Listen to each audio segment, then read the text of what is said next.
যেই দিন আমার সন্তানটি হিফজ সম্পন্ন করবে, আমি শুধু আপনি ওস্তাদ হিসাবে আপনাকে 10 লক্ষ টাকা পুরস্কার দেব। শেষ পর্যন্ত ওই সন্তানটি হাফেজ হতে পারে নাই। আবার এমন অভিভাবক ওখানে ছিল যারা নিয়মিত মাসিক ফিটা পরিশোধ করতে পারত না। তো দেখা যাচ্ছে একই ফ্যামিলি থেকে আল্লাহ তাআলা 4 সন্তান দান করেছেন, 4 সন্তানই হাফেজ হয়েছে। ফাআউযু বিল্লাহি মিনাশ শাইতানির রাজীম। বিসমিল্লাহির রহমানির রহিম। খায়রুকুম মান তাআল্লামাল কুরআনা ওয়া আল্লামাহু আও কামা ক্বালা আলাইহিস সালাতু ওয়াস সালাম। আল্লাহ সুবহানাহু ওয়া তাআলার অশেষ দয়া, মেহেরবানি, ফজল ও করম। আল্লাহ রাব্বুল আলামিন আমাদেরকে এক কোরআনি নূরানি মজলিসে আল্লাহ তাআলা বসার তৌফিক দান করেছেন। আমরা অন্তর থেকে শুকরিয়া আদায় করে বলি আলহামদুলিল্লাহ।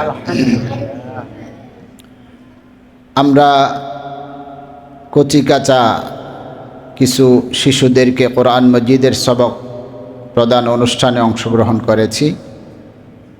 কোরআন মজিদের শিক্ষার্থী কিংবা শিক্ষক হতে পারা রাসূলুল্লাহ সাল্লাল্লাহু আলাইহি ওয়াসাল্লামের ভাষায় এর চেয়ে শ্রেষ্ঠ আর কেউ হতে পারে না। আমি সংক্ষিপ্ত খুতবার পর রাসূলুল্লাহ সাল্লাল্লাহু আলাইহি ওয়াসাল্লামের হাদিস শরীফের যে অংশটি পাঠ করেছি, আল্লাহ রসুল সাল্লাল্লাহু আলাইহি ওয়াসাল্লাম বলেছেন, তোমাদের মধ্যে সর্বাপেক্ষা উত্তম ওই ব্যক্তি যে কোরআন মজিদ শিক্ষা করে এবং শিক্ষা দেয়।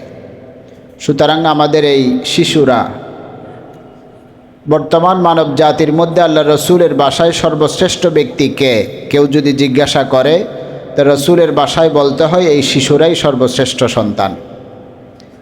আলহামদুলিল্লাহ, আমরা যারা অভিভাবকরা আজকে এই অনুষ্ঠানে অংশগ্রহণ করেছি, আমরাও সৌভাগ্যবান যে সর্বশ্রেষ্ঠ সন্তানদের অভিভাবক হতে পেরেছি, বাবা হতে পেরেছি, মা হতে পেরেছি। এই জন্য আল্লাহ তাআলার কাছে কৃতজ্ঞতা আদায় করা চাই। মাশাআল্লাহ, আমরা সবক প্রদানের পূর্বে প্রত্যেকজন শিক্ষার্থী থেকে তাদের পূর্বে পাঠ করা কোরআন মজিদ বা আমপারা থেকে আমরা তেলাওয়াত শুনেছি। মাশাআল্লাহ, তারা অনেক ভালো তেলাওয়াত করেছে। আশা করি আল্লাহ তাআলা তাদের পড়ার মধ্যে আরও বারাকা দান করবেন ইনশাআল্লাহ।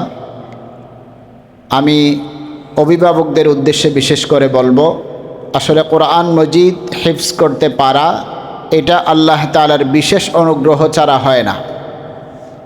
কারো শুধু মেধা থাকলে কিংবা আর্থিক সামর্থ্য থাকলেই যে সে হিফজ করতে পারবে, বিষয়টা এরকম নয়। তার অনেক দৃষ্টান্ত আমাদের মাঝে আছে। আমি উদাহরণস্বরূপ একটি ঘটনা সবার শিক্ষা গ্রহণের জন্য একটু বলবো। যে একজন হাফেজ সাহেব ছিলেন, কক্সবাজার বাড়ি। উনি হেফজের ওস্তাদ হিসাবে খুবই স্বনামধন্য ছিল। হাফেজ মুর্শেদুল আলম অন্ধ হাফেজ ছিলেন। উনি আন্তর্জাতিক হিফজুল কোরআন প্রতিযোগিতায় আরব আমিরাত থেকে ফার্স্ট হয়েছিলেন। উনি একটি ঘটনা আমাদেরকে বলেছেন যে ওনার তখন প্রতিষ্ঠানটি ছিল আমাদের চাঁদগাঁও আবাসিকের ভিতরে।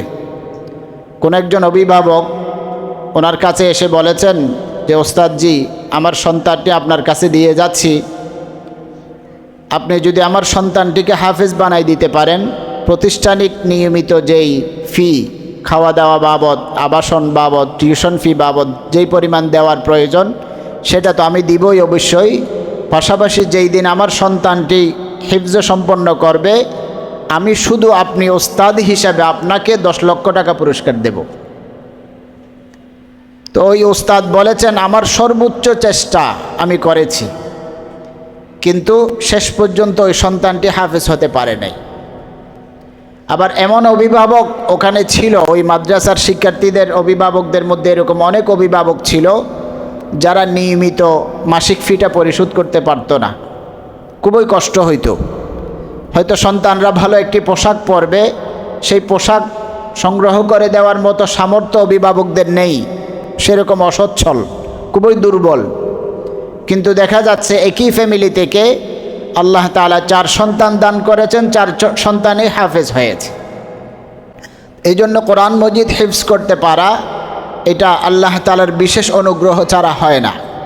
এর জন্য আমরা যারা অভিভাবক, আমরা কিছু বিষয় আমাদেরকে লক্ষ্য রাখতে হবে।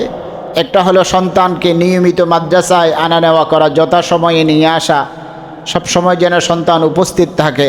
একান্ত অপারগতা ব্যতীত কোনো অবস্থাতেই সন্তান যেন অনুপস্থিত না থাকে, এটা আমরা লক্ষ্য রাখব। পাশাপাশি আমাদের উপার্জন, যেই উপার্জন থেকে আমি আমার সন্তানের ভরণ পোষণ করব বা আমার ব্যক্তিগত জীবনে আমার প্রয়োজনে খরচ করব, সেই উপার্জনটা যেন অবশ্যই হালাল হয়, কোনোভাবেই যেন সেখানে হারামের মিশ্রণ না আসে।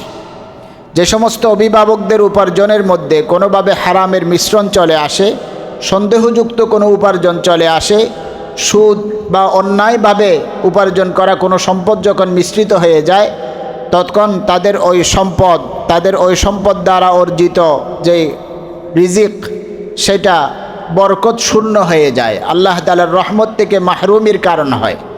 এই জন্য সর্বাবস্থায় আমরা আমাদের উপার্জন যেন হালাল থাকে, আমার হালাল উপার্জন দ্বারাই যেন সেটা পরিমাণে স্বল্প হলেও আমার সন্তানদেরকে যেন আমরা পরিচালনা করতে পারি, এই বিষয়টার প্রতি আমরা খুবই লক্ষ্য রাখব।